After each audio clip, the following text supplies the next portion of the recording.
ensiksi kiinni toi kalastaminen on sellainen asia, että siihen liittyy valtavasti alalajeja, intohimoa, mielipiteitä, keskustelua. Ja meidän kauppa ei ole vaan tämmöinen niin kuin tuotelähtöinen kauppa, vaan me on rakennettu niitä välineitä sinne, millä ihmiset pystyy jakamaan sitä niin kuin mielipidettään.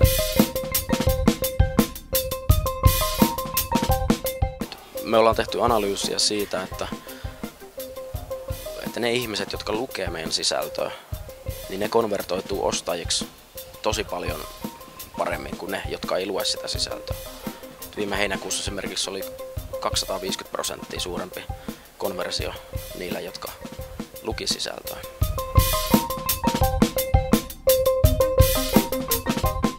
No, meidän täytyy olla hereillä sitten näiden muiden perusjuttujen kanssa, eli hinnat pitää olla oikein, prosessit toimii, koska jos meillä on kalliimmat hinnat kuin kilpailijoilla, niin me vaan tarjotaan hyvää sisältöä, mutta sitten ne ostaa muualta.